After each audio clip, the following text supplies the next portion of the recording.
요즘 금값, 금 가격이 뜨겁게 달아오르고 있습니다. 금 대체 왜 이리 급등하는 것일까? 금 시세는 과연 언제까지 또 어디까지 오를 것인가? 갑자기 와르르 붕괴 폭락할 가능성은 없는 것인가? 등에 관해서 김대호 TV 영상 여러 번 찍어서 구독자님들에게 올려드린 바가 있습니다. 자, 당시 그 영상 댓글을 보면요, 상당수의 구독자님들께서 금 가격이 요동치는 것은 알겠는데 구체적으로 금 투자하는 방법이 좀 궁금하다. 그 실전 투자 방법론에 대해서도 영상을 찍어 올려달라, 그런 댓글 주문을 많이 남기셨습니다.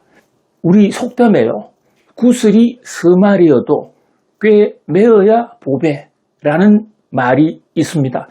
자, 오늘은 그런 각도에서 금 투자 방법론 좀 들어가 보겠습니다. 우선요, 일반 사람들이 금을 어떻게 살 수 있는가, 그 접근 방법 6가지를 말씀을 드릴게요. 첫 번째가 KRX라는 한국거래소에 금을 사 들어가는 방법이 있습니다. 두 번째, 은행 계좌에 가입을 해서 골드뱅크를 사 들어가는 방식이 있습니다.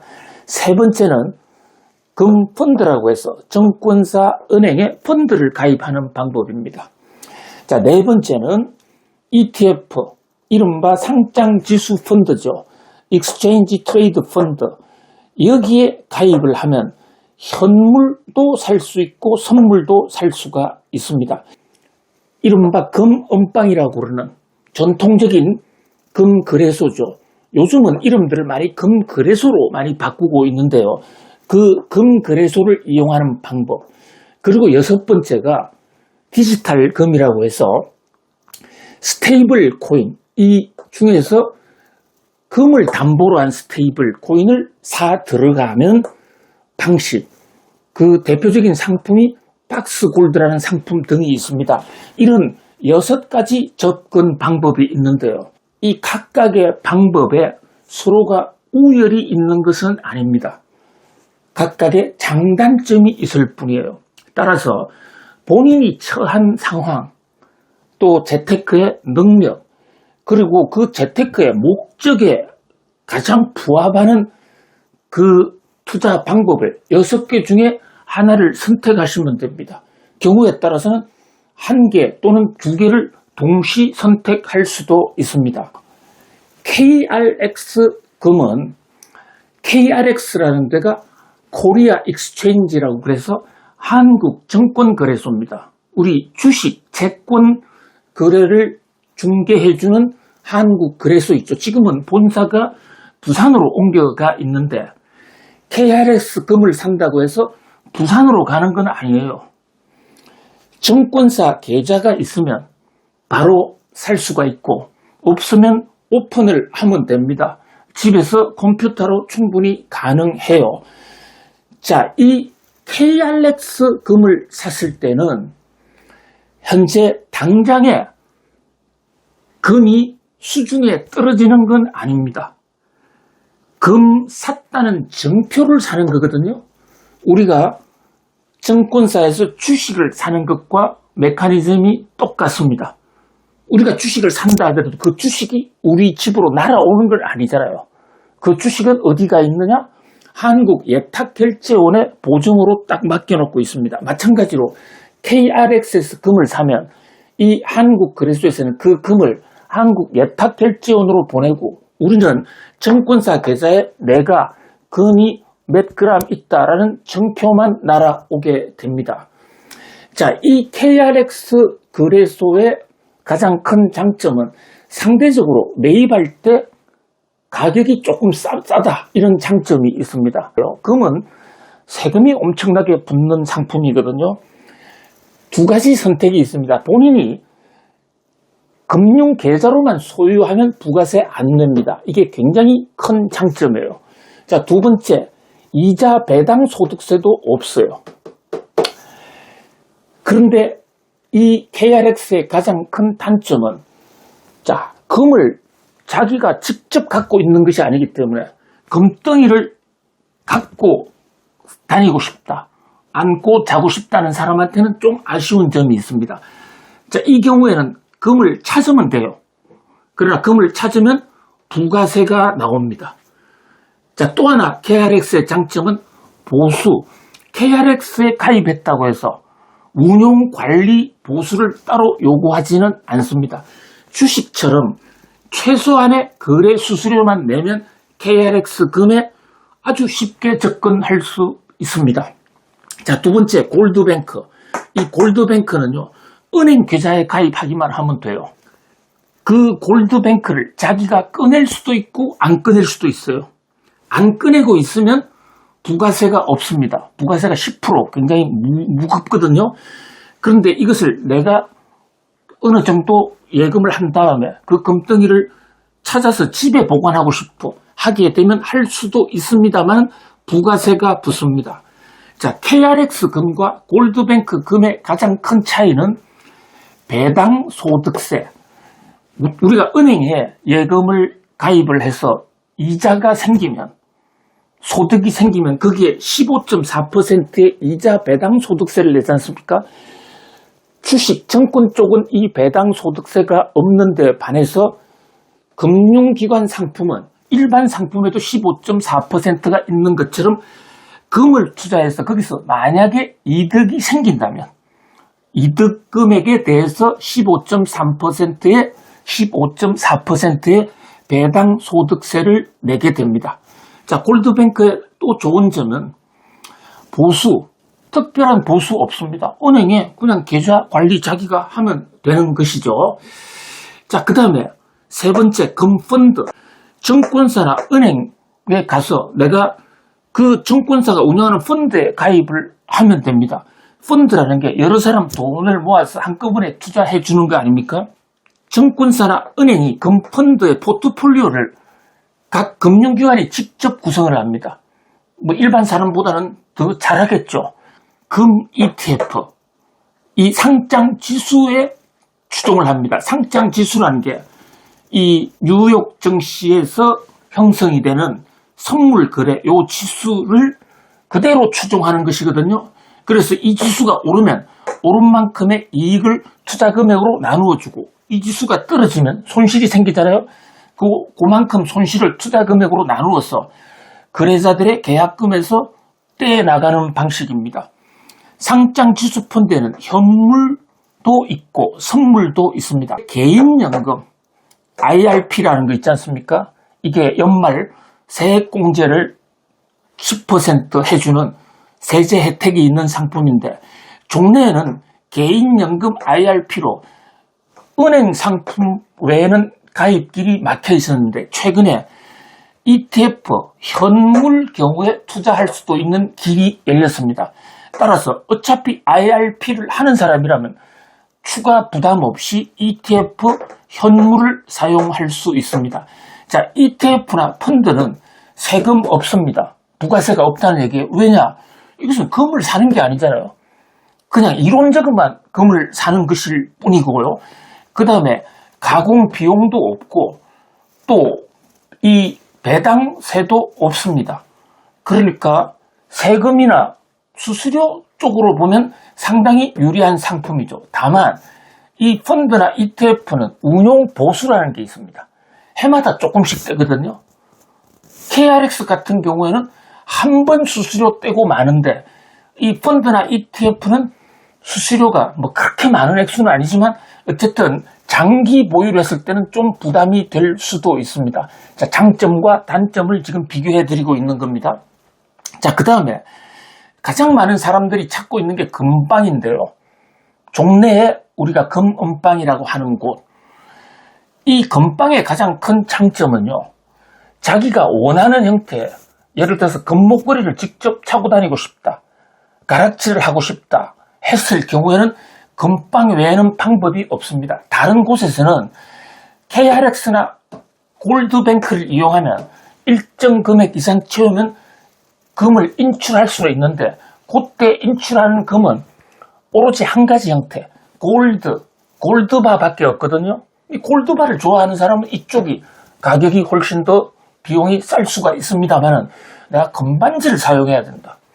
특정한 목표를 내가 연인에게 선물 주고 싶다. 이랬을 경우에는 금빵밖에 없는 건데 이 금빵에는 이제 가공 수수료가 있고 또 부가세 바로 냅니다.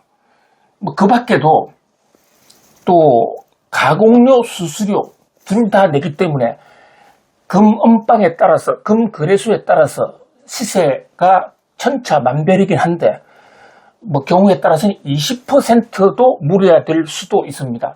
자, 금을 사는데 20%의 수수료를 문다? 그러면 금값이 20% 올라도 본전밖에 안 된다라는 얘기지 않습니까? 그래서 금융투자 수익만 놓고 볼 때는 금빵보다는 펀드나 ETF 또는 골드뱅크나 KRX가 좀 더 낫지 않을까 그런 생각도 해볼 수가 있는데 실제 금을 만진다는 점에서는 금빵을 찾아갈 수밖에 없고 또 집에 있는 금을 내가 좀 팔아야 되겠다. 은수저도 팔아야 되겠다. 급전이 필요하다. 이랬을 때도 금빵밖에 없습니다. KRX에서 금을 찾을 수가 있는데요. 그때 찾은 금은 KRX에는 가면 재예치를 해주는데 KRX에서 나오지 않은 금은 이 KRX에서 예치를 안 해주기 때문에 대부분 금을 팔 때는 금빵을 찾아갈 수밖에 없습니다. 자, 그리고 여섯 번째 방법인 이 박스골드 같은 데는 수수료가 일부 있을 뿐이고 나머지 비용은 거의 없습니다만은 그러나 이 박스골드 같은 스테이플 코인에 접근하려면 일단 암호화폐 계좌가 있어야 되고 그것도 몇 단계를 뛰어서 이 박스골드를 취급하는 데를 찾아야 되기 때문에 암호화폐 좀 지식이 필요하다 이렇게 볼 수 있겠습니다. 금 투자 방법 6개 방법을 하나 찾는 거 그거보다도 더 중요한 것은요. 이 금 가격을 어떻게 체크하느냐 하는 방법이에요. 금 시세는 여러 가지가 있거든요. 4,000달러에 올랐었다 하는 것은 도대체 무엇을 얘기하느냐? 그것은 선물 시장을 얘기합니다. 선물이라는 것은요. 현물하고 다르죠. 현물은 현금 박치기. 내가 현금 내고 금덩이를 가져가는 게 현물 거래예요. 선물은 한참 있다가 주는 거예요. 그러니까 이것을 퓨처 트레이드라고 그러는데요. 내가 현물 중에 정기금 5%만 내면 12월달 또는 내년 1월에 금덩이를 4,600 시세로 가져갈게 하는 하나의 계약이거든요. 그러니까 지금 현재 금덩이를 4,060에 거래되고 있는 것은 아니다.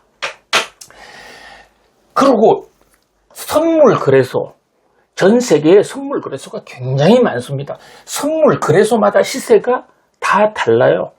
그러면 언론에서 보도하는 4,000달러를 돌파했다는 등의 보도는 어디 시세냐? 이거 주목해 볼 필요가 있습니다. 그러니까 엉뚱한 거래소 시세를 갖다 놓고 올랐느니 내렸느니 그 시세를 기초로 해서 자기 금을 잘못 판단하면 시세를 잘못 판단하면 낭패를 당할 수도 있는 것이죠. 자, 대다수 언론 보도에 나오는 금값이 올랐다는 가장 빠른 시세이기 때문에 뉴욕 상업 거래소 이 코맥스라는 데가 있습니다. 코맥스, 코모디티 머찬타일 익스체인지 거래소거든요. 여기 거래소 시세가 대부분 언론에 보도되고 있습니다. 그러면 또 일각에서는 이게 선물이니까 이 선물 시세는 현물보다도 먼저 가니까 이 현물 시세가 곧 몇 달 있으면 선물 시세로 따라가는 거 아니냐. 그렇게 갈 가능성이 높은 것은 사실이에요. 그러나 이 현물 시세가 선물 시세를 100% 추종하는 것은 아닙니다.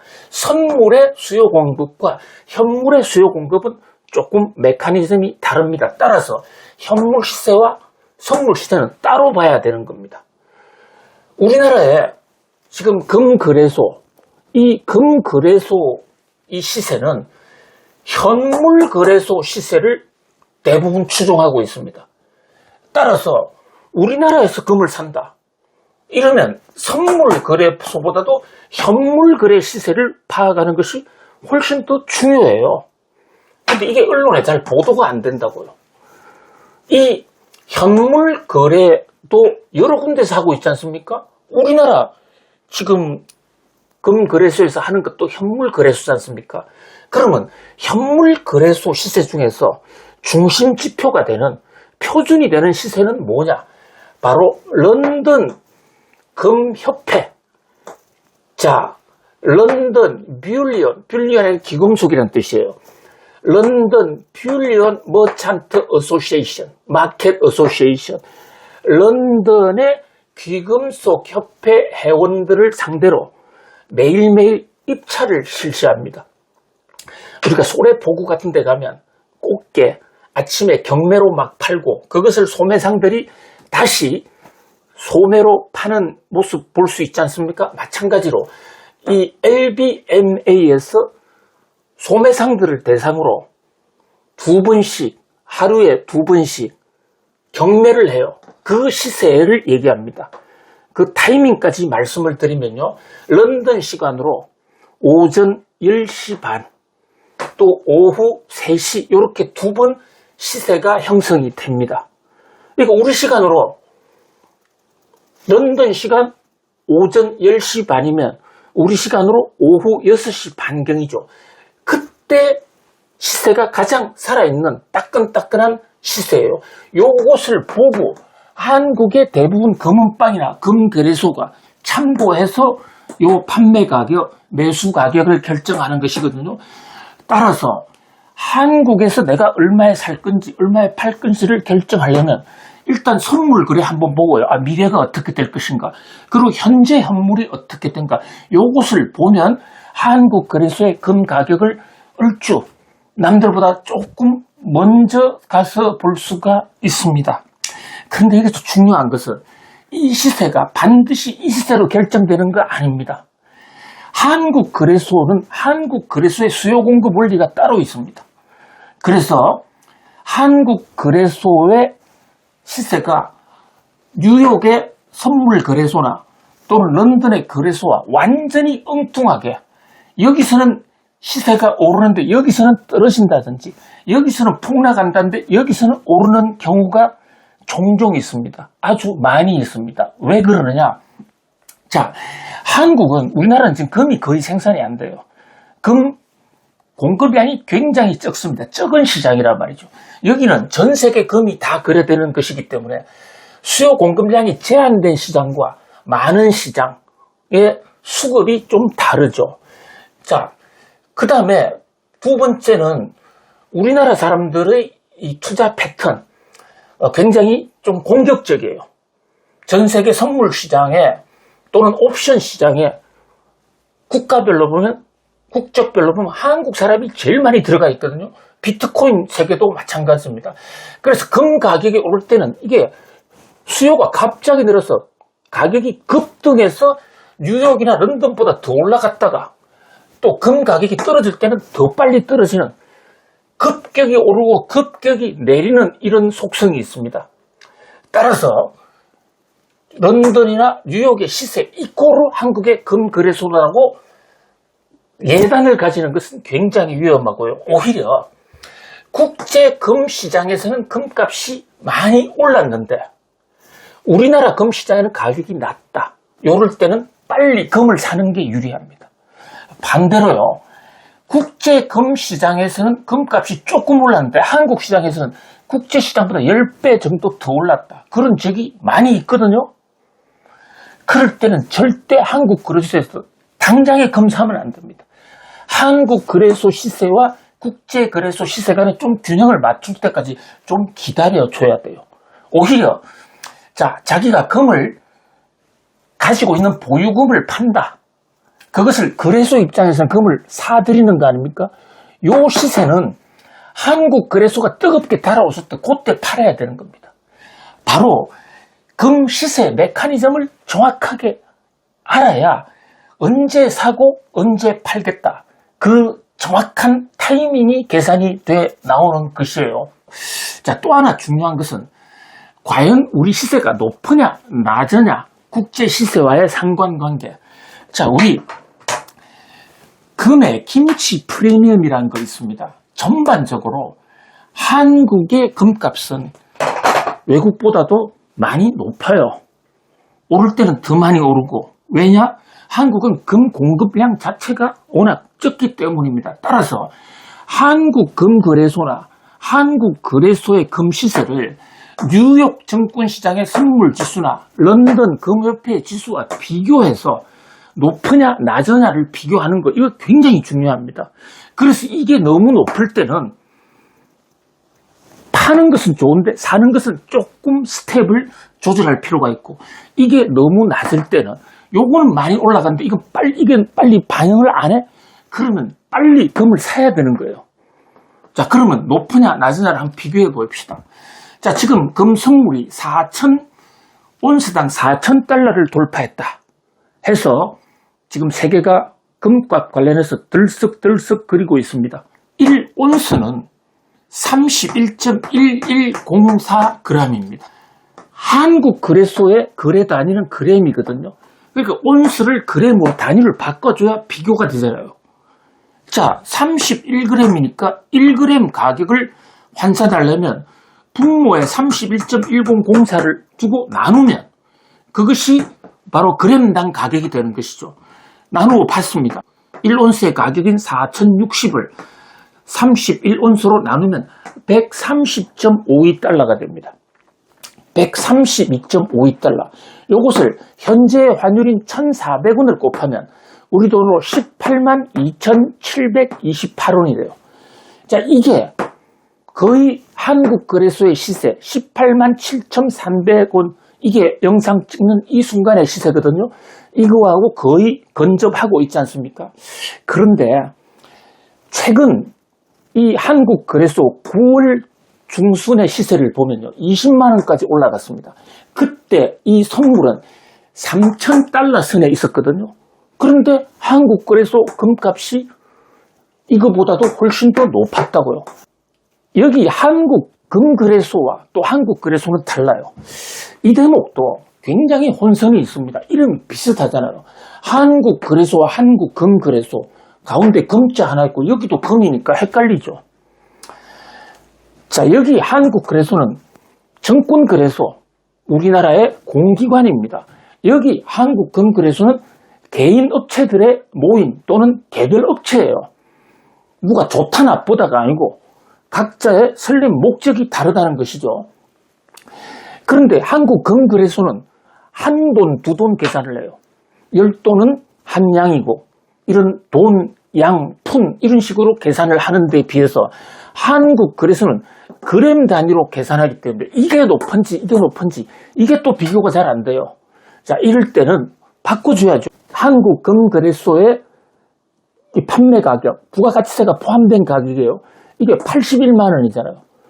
그런데 현재 한국거래소에서 거래되고 있는 18만 7,300원에 곱하기 3.75를 하면 70만 원이라고요. 약 10만 원 가량이 한국거래소가 좀 싸잖아요. 자, 여기서 나온 68만 원이라는 것은 현재 뉴욕 증권거래소의 선물 시세를 그램으로 환산을 해서 그 그램을 돈으로 바꿨을 때는 68만 원이다. 현 상태를 놓고 보면 선물 거래소의 선물 시세가 제일 싸고, 그 다음이 한국거래소, 그 다음이 금거래소. 오늘은 지금 금값이 오름과 관련해서 구슬이 서말이어도 껴야 보배다. 이 요동치는 금 내가 어떻게 살 것인가. 금 가격 메커니즘과 투자 방법론에 대해서 말씀드렸습니다. 자, 더 세세한 품목별 가격 환산법이라든지 이런 것은 또 다른 영상 찍어서 우리 구독자님들에게는 따로 별도 통보를 해 올릴게요. 구독자 여러분, 오늘도 성공하세요. 감사합니다.